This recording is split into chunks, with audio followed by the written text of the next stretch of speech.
All right, hey guys, Jono and Travis here, Fitness Education Online. Today we're going to cover a common boot camp problem, fitness test. Now, quite a controversial one, right? Yes, definitely. Always asking, what do we do? What options do we have? How can we run it? So it's very popular. Exactly. Now, we'll run into that in a sec. Just firstly, usual deal, if you're watching this video, just hit like. A, we know who liked it. B, the more people that like this, the more it goes over social media, and we want this to go everywhere. So if you're watching this now, just hit like, even comment below, say hello. Anyways, let's get into it. Now, fitness testing for boot camp, it's controversial because there's no right or wrong. Yeah. It depends on a few different factors. And I guess we'll run through the positives and the negatives. So the positive side to it is that, if someone's training, they want to see results, and it's a good thing, right? If you're training yourself, and you see that you used to be here and now you're here, that's a good thing, and that motivates most people. Yeah, I think also it's with regards to fitness tests, for a lot of people, if they're untrained, it's an easy one to see results in. So maybe they haven't lost the kilos they should have lost or the centimeters they should have lost, but they've discovered they could only do one push-up and now they can do 20. Exactly. Well, that's a good point. It's more specific. Yeah. Because in terms of weight loss, there's so many different things, so many different variables. Exercise is one small variable in weight loss. But in terms of fitness, there's a lot less variables, and exercise is the main one. Yeah. So if you're training really hard, you're probably going to get fitter. Yes. But if you're training really hard, it doesn't necessarily mean you're going to lose weight. Yes.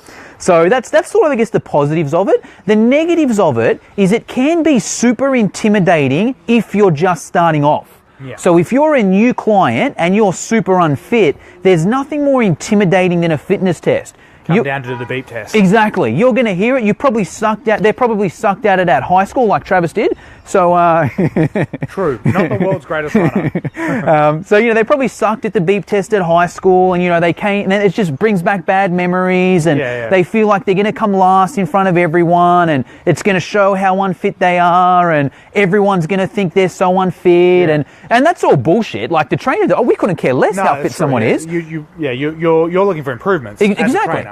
Right? And the participants, no one's going to look at someone, they came last. Yeah. What asshole would do that? No one. But it's just the person who's unfit, they don't know that. Self-conscious. See, exactly. That's exactly what it is. Self-conscious. And I don't know the exact definition, but I'm guessing it's something like that. Self-esteem. Exactly. Like all those sort of factors play into the intimidation of it. Exactly. So there's the conundrum, I guess. There's all these benefits to doing it, but there's also all these negative effects to doing it. So me and Trav will run through a couple ideas that you can do, but just before we do, it also depends on the type of boot camp that you're running. So say the style that I like, it's more about, hey, come down to boot camp, have fun, it's an awesome group, make a lot of friends, do something healthy, get fitter, and it's all about that whole fun social aspect, and the results are a benefit of just coming down and doing something healthy. With that sort of thing there, I don't necessarily need a serious fitness test because that's going to turn that clientele off.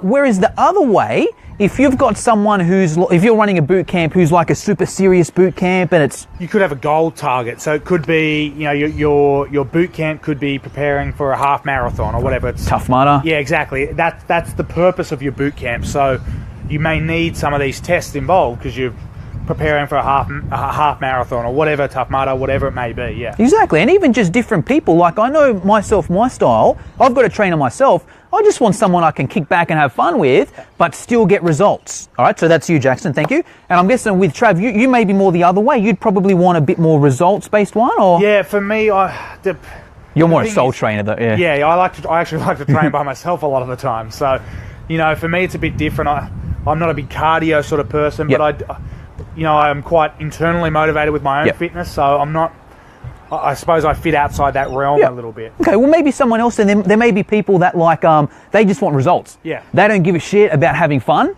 Yep. They don't care about meeting people. They just want to come and get seriously fit. If you're running a boot camp like that, the fitness tests are a bit more important. The fitness test's super important. Exactly. Right. Now, either way, so I guess let's go with my sort of strategy then. Either way, but specifically with my sort of style, I want to get the benefits of it without the negatives. All right, so I want to put a fitness test in there, but I don't want people to get turned off by it. So the strategies that I use, is I have specialty workouts or I have excursions. Well, we'll touch on that just quickly before you go into that. when we used to advertise fitness tests. Sorry, good point. Fitness tests are on this week. Everyone, we've got fitness test Monday morning. Don't miss out, fitness test. And you'd turn up on Monday morning and there'd be 3 people there for the fitness test. And the Monday before, there was 25 people. And you're like, well, what's going on? Exactly. And it was that thing where, like, Travis is spot on. We had like 100 clients at a certain stage. Yeah. And whenever you'd have fitness tests, you'd have a handful of people there. And that's not good for anyone. No. You know, that's not, it's the opposite effect. So what we sort of put together is we put in like specialty sessions or excursions, and a couple easy ones to do where we're at, there's some sand dunes. Yep. The Cronulla sand dunes. And like you go down to the beach and there's these big hills, and it's hard, but it's fun and it's something different. Yep. You know, like we're training at a high school 6 days a week. All of a sudden, hey, come down to the beach, do the sand dunes. It's really cool. People want to be there. People want to be there. Oh, I can't miss the sand dunes. At the sand dunes, this is what I do. All right, hey guys, here's the workout. You know, start down here. It's 20 squats, it's 20 lunges, it's 20 push-ups. Then you run up that hill, come back down here, run there, come back. That's one lap, and you know, it's an AMRAP. It's an AMRAP. It's a 20-minute AMRAP. You know, let's see how many rounds you can do. And they go for it. No one sort of knows who's coming first, who's coming last. At the end of it, I'm just, hey, Trav, how many rounds did you get? 3. Oh, cool. Brenda, how many did you get? 10. Write that down. So you just record everyone's score, and you're like, all right, hey guys, by the way, I just recorded everyone's score. We'll do this again in like 2 months, and then we'll see if you can beat your score. So you see how that way there, it's a fitness test. Yep. It's what I did was a fitness test, and I make sure I do that twice in a 12-week challenge, so you can see A, what the person got, yep, and B, their improvement, and they get that feeling of growth. Yeah. Oh, sweet, now I did 4, Jono, last time I did 3. And as bad as this might sound, it allows you to cater your feedback to the client. You might be able to say to your client, your feedback to them is, well, you know what, you've improved X amount, but maybe someone didn't improve as much as they should have, maybe they haven't been coming or whatever, but you can sort of cater what you're going to say to your client because it's not that explicit fitness test. Yeah. And that's, you can do it with the sand dunes. The stairs is another way to do it. You've got some stairs. Hey, do some body weight exercises down here and then run up and down the stairs. You've got 20 minutes to go as quick as you can. And then same sort of thing. You just record the score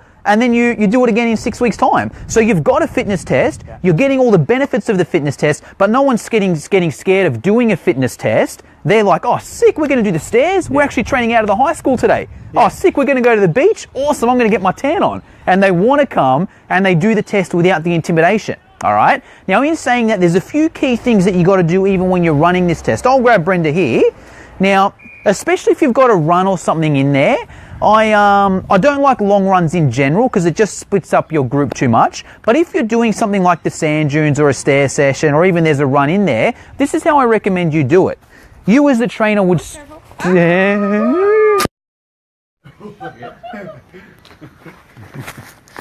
I have a camera woman. Yeah. Are we still here? Oh, I did. I'll fix you up for it. That's all right. I think it's just the other thing. We're still here. We're still here. Canada. No, that's all right. All right. So... rotate your vice. Are we back? All right, we are still here. All right, we might skip that section, but I'm going to get Travis to run you through another way you can do it. I don't know how you can switch the camera. Sorry, people. I don't know what I've done. Just switch around, okay? Yeah. Go that way. All right. So, another way you can do it, we'll skip that because I don't want to break Travis's phone again.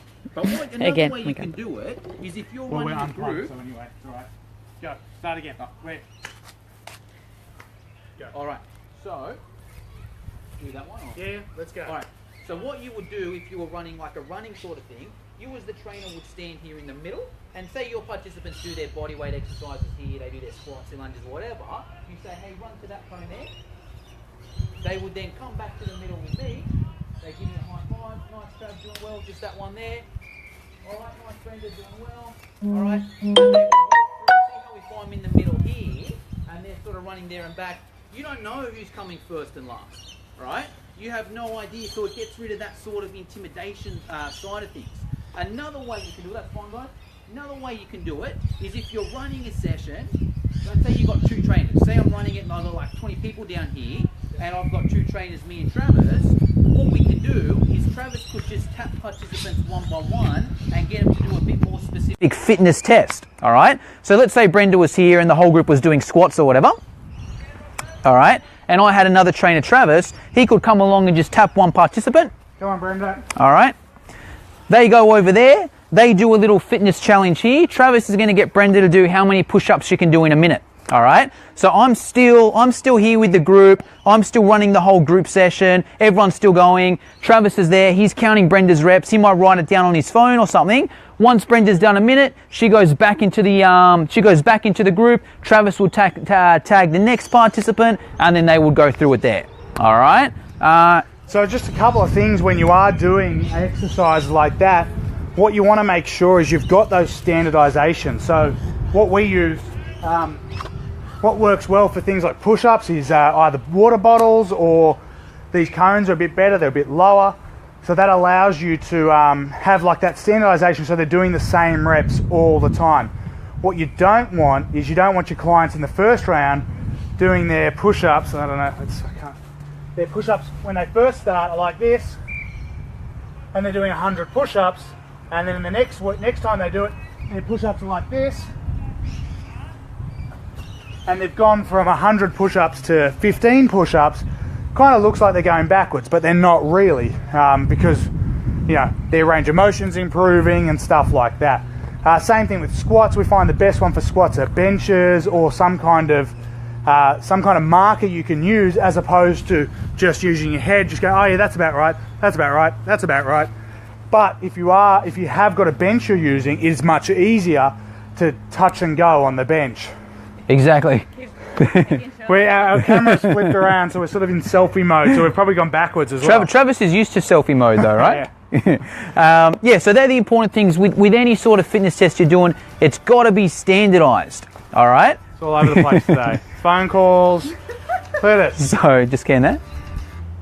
So what's important is that when you're doing these tests, they've got to be standardized there, because as Trav said, the two things, number one, when you do it 1 week, or when you do it the first time, you need the second time to be exactly the same. If your push-ups aren't as deep or your squats aren't as deep, it's going to fiddle with your results. Yep. Secondly, comparing to other people. If there's no sort of standard and it's me and Travis, he could go and do really shitty push-ups and get 100 of them, and I could do good ones and get 20 of them. I've now got the shits with Travis, and I'm like, well, next time I do it, I'm just going to do half push-ups and do it rubbish. I think, for me personally, that's the biggest struggle you get when you have a bit of a competitive group as well, and you sort of advertise these fitness tests as a bit of a competition of who can get the best results. People sacrifice form and technique to get these good results, but really all they're doing is they're quarter squatting, they're quarter push-up. They're just selling themselves short, and that's, for me, when I've been a trainer, to me that's one of the biggest frustrating things. That's why I always like to use, put into play the touch and go on a bench, or the push-up to a marker as best you can. Obviously, I'm not on top of them, counting for them, but you've got to give them a little bit of responsibility, obviously. But I always try to have those things so people know. And the other things... And as a participant as well, it's very annoying when you want to do it the right way and see how many you do, and then you're super behind. Yeah, so it helps, Brenda's saying over there, it helps as the participant as well, because you want to know that you're doing it the right way, or doing it the way you're supposed to be doing it. So I always... You put them in there and you do your best for your clients to make sure they've got that standardization, so they can, for next time round, they can hopefully work at that right level. Exactly. And I'll pretty much only include the exercise 9 out of 10 times if there is a standardization for that exact reason there, because for me, it's too hard, especially if you're running big groups. Yeah. Different story if it's one-on-one personal training, if it's small group, you can watch every single participant. If it's a boot camp and there's 20 people there, you can't physically watch every single person. But if you say, hey, you have to your bum has to touch the seat or it doesn't count. Hey, on the push-ups, your chest has to touch the ground or it doesn't count. You don't need to be on top of them. Yeah.